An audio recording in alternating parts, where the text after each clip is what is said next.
This is Michael Popak, and it's so dark it must be legal AF after dark. Trump's lawyers, his legal team, he can't fire them. He hasn't fired them. But look what they've done for him lately with the 34-count conviction. We dive in on legal AF, on the lawyering, on the defense side, sure, on the prosecution side as well, but we really get to the nitty-gritty, and we don't just start with the trial. We go back to 2 years ago with the trial against Donald Trump's entities and companies in which the New York the Manhattan DA got a 17-count conviction, which was the blueprint for this set of convictions with an entirely new jury. We break it all down like only we can on Legal AF. Take a listen. Popak, I want to talk about this, though. I think this is a very important point to make. And this is just about criminal defense lawyers in general. When I teach law students or undergrad students or lecture, I often get asked, well, how can people represent really bad people and become criminal defense lawyers? And I always say, and let me say it again right here, that I do not fault any criminal defense lawyer for being part of our constitutional scheme and representing bad people, really, really, really bad people accused of crimes. The Sixth Amendment provides that in all criminal prosecutions, the accused shall enjoy the right to have the assistance of competent counsel for his or her or their defense. So I wouldn't even fault somebody, Michael Popak, for representing Donald Trump. However, the moment they change their role from criminal defense lawyer to destroyer of our judicial system, casting doubt on the fundamental principles that hold our constitutional system together, then that's where I start calling out the Alina Habbas, the Todd Blanches, the Rudy Giulianis, and any of their ilk. Notice I'm not critical of Susan Neckles or Emile Beauvais or Trump's other lawyers who did their jobs. They're allowed to do their jobs. They can get paid for it. They can make good money for that. I'm not upset at that. He has the right to competent counsel. But when I see people like Alina Habba out there cosplaying this fascism and saying that the reason Donald Trump lost the criminal trial was because of Obama, and it was Obama's fault, or Todd Blanche saying, no, this was not a fair trial, when it was absolutely a fair trial, that enrages me. That infuriates me. And that is what MAGA's trying to do. They want the system to look like what Jim Jordan and James Comer do on the Judiciary and Oversight Committee, where they rely on hearsay on top of hearsay from Russian spies and Chinese spies to attack their enemies. Ironically, the MAGA Republicans call it the Subcommittee on Politicization because they're the ones weaponizing and politicizing the federal government in the way they're doing it. They're turning it into kangaroo proceedings. But let me just show you this and I'll get your reaction to it, Popak. First, this is Alina Habba, and her and Trump and MAGA. Their talking point now is this was all Obama's fault. Here, play this clip. And we've got a guy who literally can't walk, but is smart enough to smile and snark and make comments like, I didn't realize I was that powerful. You know, he probably doesn't, frankly, Laura. He probably doesn't, because it's probably not him. But there are definitely puppets, and those puppets are coming from the Biden administration and probably from prior administrations, and they are out to get Trump because they can't beat him. And that's obvious if you look at the crowds of people, if you look at the polls. Yeah, Alina, are you saying that you believe former Obama administration officials are also somehow involved, at least in the background here? Well, I find it a little bit odd that he never left Washington, and then when he did, he goes to beaches as well. I find it odd that him and the Clintons are flying on Air Force One with President Biden. I also find it odd that we have a president that can't speak or walk. But here we are. This is this America, and we cannot survive another 4 years of it. Well, Alina, Michael Cohen had a message for Trump. Obama goes to beaches, he goes on airplanes, and therefore he lives in D.C. Therefore, he must be involved in it. She lies and says that President Biden doesn't know how to walk or talk, which is false, defamatory. But that right there is everything our system should be against. And it's so sad that it's being platformed. What's your reaction? Let me react to many of those things. Back to Michael Cohen, and then I'll lead into the criminal justice system. Let me start with criminal justice system. I want to live in a society where we have public schools and where we have public justice. And public justice means we don't have a star chamber. We don't have, as in other countries, we don't hear from a black box about the convictions of people without proper defense. I've been a defense lawyer. I've represented people not at this kind of level of treachery or accused treachery of somebody like Donald Trump, and I wouldn't, because I have my own values about who I want to represent. But everyone in our criminal justice system deserves and demands a defense, public defender if they can't afford it, and qualified other people if they can. And I don't want to live in a society where these people don't have the presumption of innocence. But that's not what you're talking about. What we're talking about is there's basically been a division among the Trump lawyers. Anyone that had any self-respect and didn't want to cross over the river Styx and start acting like Trump and allowing him to be their puppet master and let them sacrifice their professional ethics and their professional duties at the altar of his greed, they left Trump and kept their legal license intact. Tim Parlatore, Jim Trusty, Ty Cobb, Evan Corcoran, even John Lauro, who we haven't heard from in a long, long time. The guy in Georgia, before he hired a new person, all escaped the orbit of Donald Trump on purpose, had provided him with good service until then. You know, we can all differ about their legal strategy and some of their commentary. They survived. The ones that stayed in, and I'm looking at you, Boris Epshteyn, Rudy Giuliani was about to lose his law license in a second place in D.C., John Eastman, Ken Chesborough, Sidney Powell, and I put Alina Habba in that category. The people that are trying to straddle the fence, like Susan Necklace, she was the incredible shrinking defense lawyer. She was supposed to be co-first chair trial lawyer with Todd Blanche. She barely did anything except for the cross-examination of Stormy Daniels, which I'm not saying isn't anything. But she didn't do the opening. She didn't do the closing. She didn't do the things that lead trial lawyers do.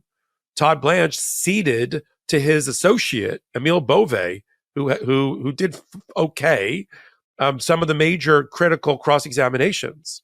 Every time there was a press conference every day behind those bicycle racks at the courthouse or at Trump Tower or at 40 Wall Street, Susan Necklace was like, she was the woman way in the back with like the clipboard.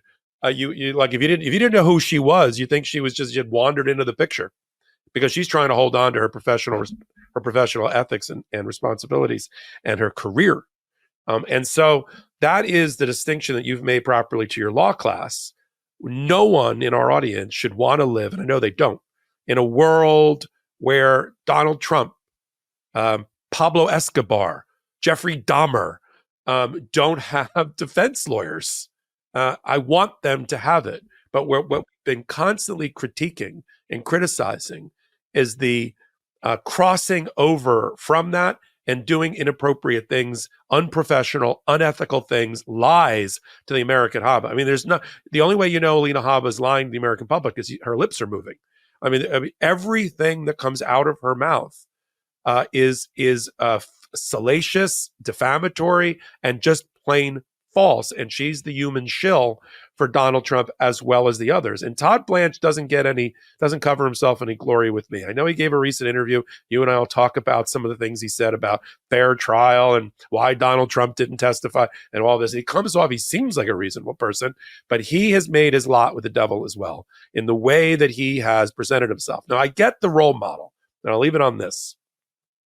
What I'm watching, when I watch these Trump lawyers act out and attack the judge, attack and try to undermine our criminal justice system, attack jurors, attack the criminal justice system, the whole thing, is I see a version of what used to do pretty well in representing organized crime and mobsters. Roy Cohn, and Shargill, and that whole crop of lawyers from the 1980s that used to come in brash, with shiny three-piece suits, and they'd be yelling and screaming on the courthouse steps, and they'd be taking on the judge, and they'd be yelling at jurors, and this was successful for them in a way. I mean, half the organized crime went away. And they still got paid, so it was successful for the lawyers. The other half, maybe this brash braggadocio that was being exhibited in the courthouse in a way that we had never really seen before. This bulldog tenacity. But this has gone into and that's what Donald Trump admires. That's what he wants. He always laments, where is my Roy Cohn? And Michael Cohen has talked about that at length. The dirty tricks, underhanded attacks. And he sometimes gets these lawyers. Alina Habba is completely, she's taken the blue or red pill. She is in the Matrix. And when she talks about things like, that Obama, because our former presidents have a good relationship with Joe Biden, which comes from him being in public service for over 50 years as the youngest senator and the oldest president and vice president in between. Yeah, they get along, just like Bush, all the Bushes and Obama and Clinton got along. The only one that they don't invite back to the Oval Office or to the Rose Garden for any kind of commercials or meetings or blue ribbon panels is Trump, because they don't respect him, because he doesn't respect and never respected the office or the American people. And so I'll just leave it on this. I want to make it clear, because we're not what's going on over there on the other world of mainstream media. Our criticism is legit about what we as fellow bar members see in lawyers like Alina Habba. I rue the day that she bumped into Donald Trump on purpose at Bedminster Golf Course to try to get him as a client for her struggling parking garage oriented client base at her law firm. And she's never gotten out of that world. But she's a pretty face for him, and she's willing to literally, as we just saw, say anything on television. And that's where you and I draw the line and call it out on a regular basis here on Legal AF. Oh, absolutely. I want to share some videos, though, with you of what Todd Blanche and what Donald Trump said at that unhinged press conference, just so you see the lies that they're spewing. And I want to call it out. It's so important that when there is a verdict like this, that there is an objective reality around it. Imagine if during Watergate, rather than the country coming together and recognizing that a crime was committed by Nixon at the direction of him, that this was rigged, it didn't really happen, this isn't true, this is a lefty conspiracy by Marxists and communists, and that's what they're trying to do.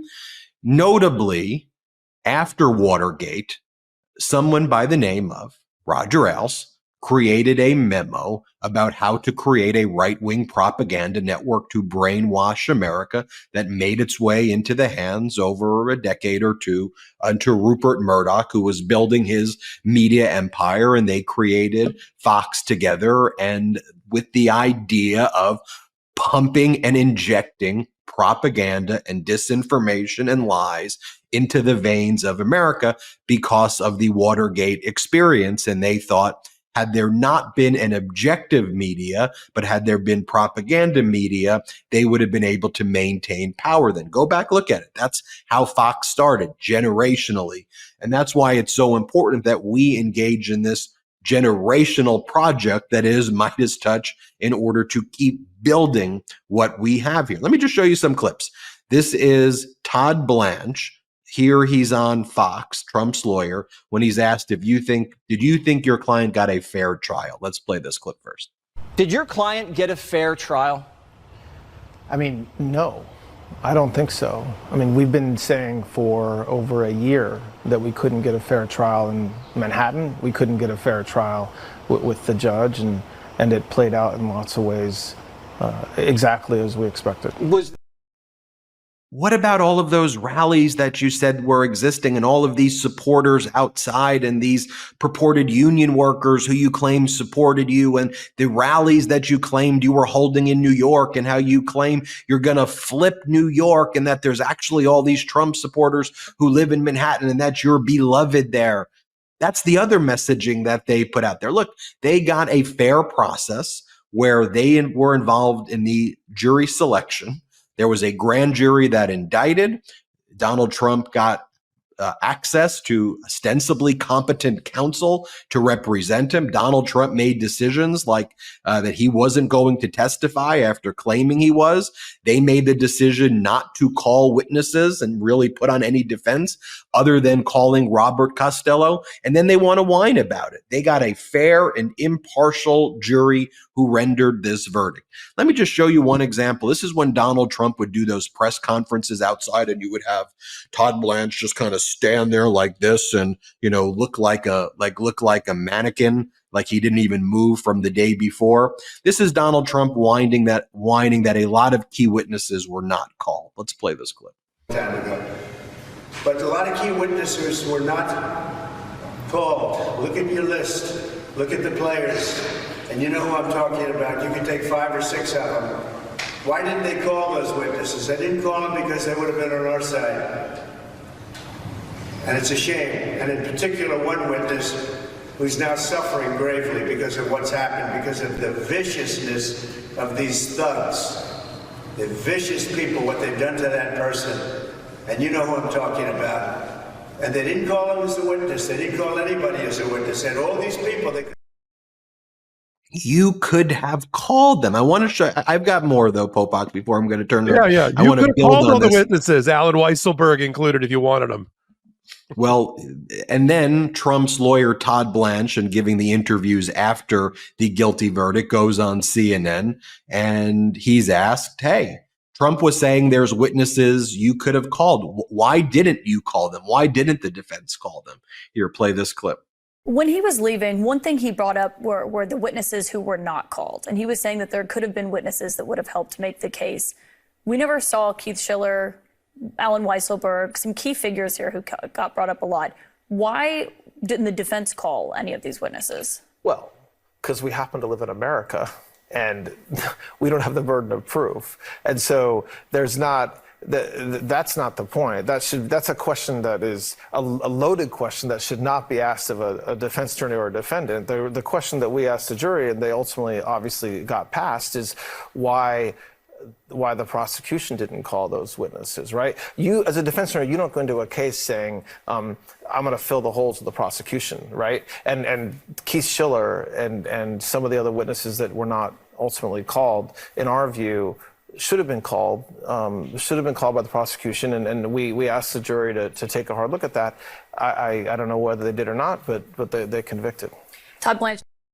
You could call the witnesses. One more clip I want to show, Popok, though, at Donald Trump's press conference. Well, he wasn't even a press conference. It was just ranting and raving like a lunatic.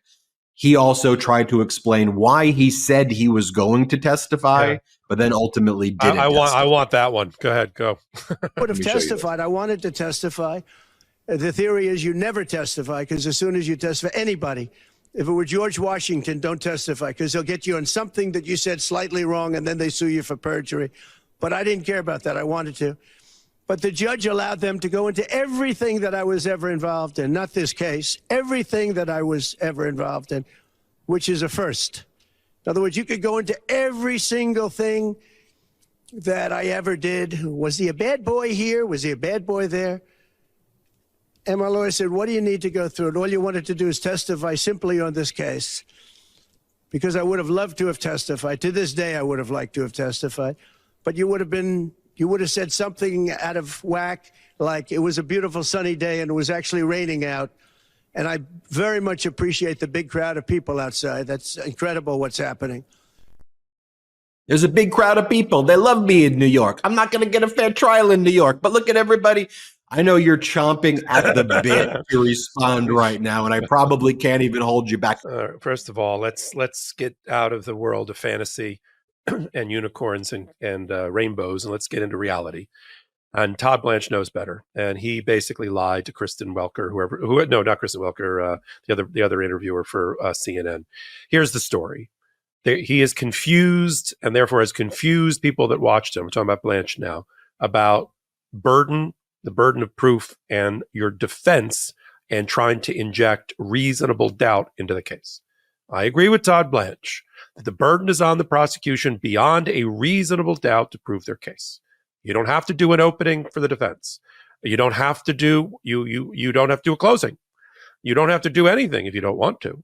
But if you want to inject reasonable doubt into the case, there's two main ways to do it. You cross-examine your way through your defense by cross-examining each of the witnesses. There were 22 of them that are called by the prosecution in their case in chief before it turns to your case in chief in defense. But if after you've cross-examined those witnesses and had your shot, and your one and only shot at David Pecker, at Jeff McConney, the controller, inside money man working with Alan Weisselberg, all the internal Trump people, Stormy Daniels, Michael Cohen, and the rest. If by that point you, as a trial lawyer, I'm speaking now as a trial lawyer, conclude that you have not yet injected enough reasonable doubt into this case, then it's incumbent upon you to put your witnesses on that you believe need to be put on in order to inject reasonable doubt, not to prove the case for the prosecution. That's the red herring canard that Todd Blanche just left the audience with in his interview. And of course, and I'm not criticizing, I like the work that she does, but she's not able to do what you and I would be able to do, or Karen would be able to do, which is to cross-examine and push back against that kind of comment. That's the problem. I know this has become an attack on mainstream media, but that is the problem in the law world that you and I sit at the intersection of law and politics, is that when we hear something like that, we would just throw our pen down and go, that's not true. And let's walk through why that's not true. So all those witnesses, including the ones that Donald Trump coyly trying, I guess, to avoid the gag order, which we'll talk about the aftermath of this case. His conditions of release are still in place. The gag order is still in place. And all of these things about him acting out will go into the sentencing on July the 11th, I assure you. But when Blanche says, or Trump says, you know who was not there, and it's a shame what they did to that guy. That's Alan Weisselberg, the chief financial officer, who's now twice been convicted of felonies, who is back in Rikers Island. But there was nothing stopping Donald Trump and the defense from calling our next witness is Alan Weisselberg. He gets brought over for Rikers Island the earlier in the day. He gets put in a cooling tank, and he gets brought in. Yes, maybe they have him in an orange jumpsuit. He'll probably be in a suit, and he could have testified. And I rechecked during the commercial break the jury instructions that were actually given, not the fantasy instructions that Donald Trump and his minions like to talk about that never happened. The actual jury instructions that a future appellate court will review to confirm, as we will hear, that this was a fair trial and that there's no reversible error in it, especially in the jury instructions that were ultimately signed off on by the defense. There is no missing witness instruction. When you have a missing witness and you want to be able to tell the jury that the other side didn't bring in that witness and that should be interpreted against them, you have to ask for and get a missing witness instruction. They didn't get it. They didn't ask for it. They didn't get it. But they want to be able, outside of the wood paneling of the courthouse, to tell people in these sound bites that we wanted to bring these witnesses, but we weren't allowed. That's a lie. They were allowed to do it. They made some sort of tactical and strategic decision that they were not going to bring Alan Weisselberg in. And kudos again back to Alvin Bragg. Alvin Bragg made Alan Weisselberg radioactive, not just for the prosecution, because you weren't sure what the heck the guy was going to say, having now been convicted of perjury, the ultimate death penalty, if you will, for a witness and his credibility. But the prosecution made him radioactive for Donald Trump to call him. That's what I said with Karen right as soon as they cut the deal with Alan Weisselberg. I said, well, this takes him off the charts for both sides. And that's what happened, because they knew what the cross-examination of Alan Weisselberg was going to look like in the cross. And You never saw Todd Blanche even promise to bring in any of these witnesses during his opening statement. He never said, you're going to hear from Alan Weisselberg. They were never going to do Alan Weisselberg.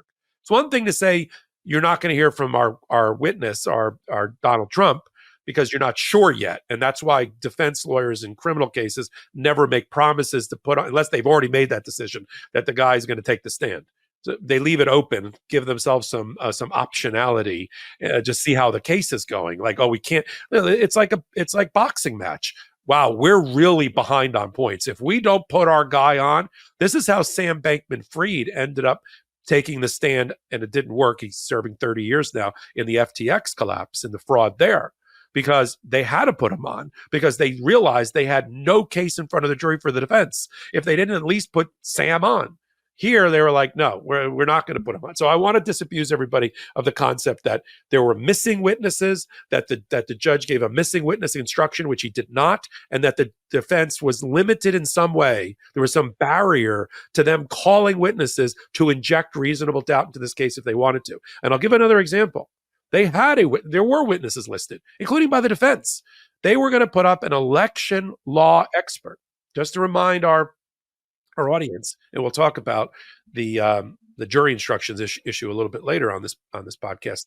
But on the jury instructions, there's two crimes that had to be the jury was instructed about. One was a charged crime, 175.10 of the Penal Law of New York, business record fraud. The second is the predicate crime, which is the crime that makes this a felony.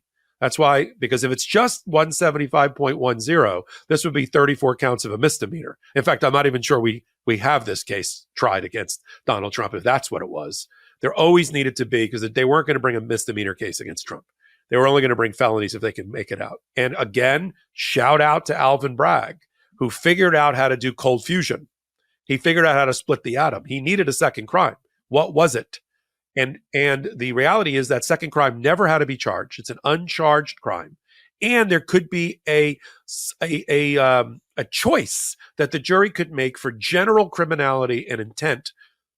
It would be business record fraud in furtherance of a second crime, jury choice as to what the second crime uncharged would be. And the prosecution gave three choices: federal election interference crime, state election interference crime, which again was the novelty that they came up with, that they could use a federal and or state to ratchet this up to a felony. And third was tax fraud, because of the way that the legal expense, to paraphrase Donald Trump, was listed as a legal expense when it wasn't a legal expense. It was the repayment of a hush money payment through a circuitous route with sham and straw men in between, used by Michael Cohen on behalf of Donald Trump. That's the problem. That's the crime.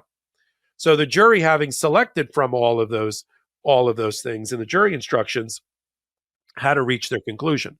The defense, wanted to put on, allegedly, somebody to talk about election law. Sort of makes sense, since 2/3 of the second crime that ratchets it up to a felony revolves around elections. Now, the judge limited the way this expert would have to testify, but it was the defense that decided that they would not put that on, and therefore the prosecution didn't need to put on their expert. That was a decision, one that Todd Blanche, in his sort of dissembling on network television, doesn't want to look the American people in the eye and admit that it was a mistake. Now, do I think it was a mistake to put Donald Trump, not to put Donald Trump on for the defense? No.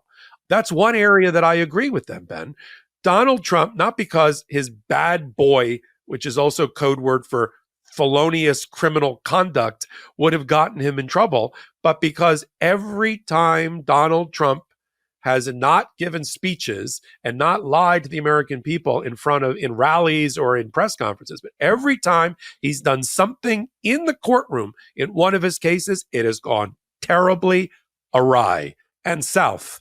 You want to take a $5 million judgment at E. Jean Carroll and turn it into an $83.5 million judgment? Have Donald Trump testify.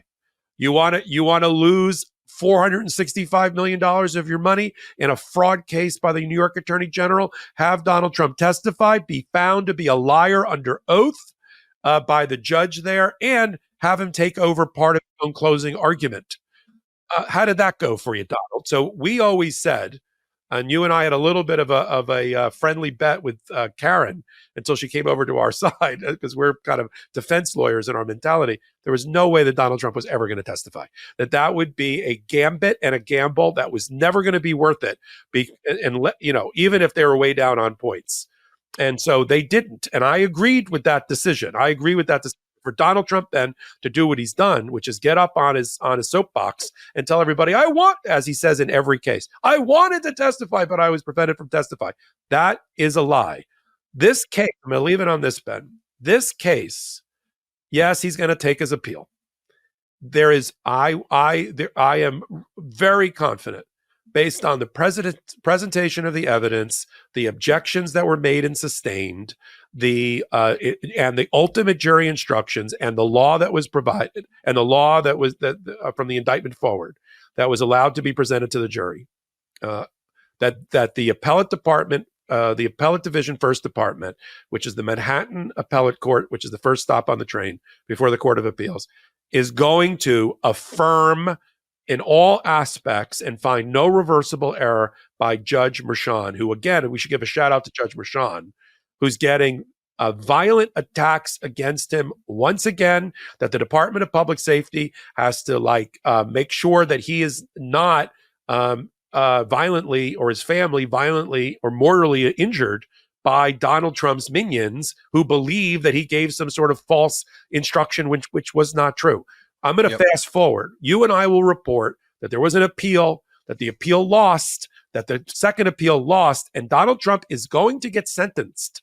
And we'll talk maybe here or some other time about what that sentence is going to be on July the 11th, before he's nominated to be the Republican nominee for president. Welcome back. You like lawyers talking about things that they know what they're talking about at the intersection of law and politics? There's only one show like it on all of media, and it's called Legal AF. It's right here on the MeidasTouch network. Free subscribe and help them get to 3 million free subscribers. We can't build this network without you. We have no outside investors. We are it. We're building this network with our bare hands, and you're helping us. If you know all about Legal AF and you're already part of our audience, let me take this opportunity to thank you from the bottom of our heart that you're with us. It really means a lot to us, and we take it seriously. If you don't know what I'm talking about, that was Legal AF, and we invite you, by way of this hot take, to join our audience. So until my next hot take, until my next Legal AF, this is Michael Popak reporting. Heary, heary, Legal AF Law Breakdown is now in session. Go beyond the headlines and get a deep dive into the important legal concepts you need to know, and we discuss every day on Legal AF. Exclusive content you won't find anywhere else, all for the price of a couple of cups of coffee. Join us at patreon.com/legalaf. That's patreon.com/legalaf.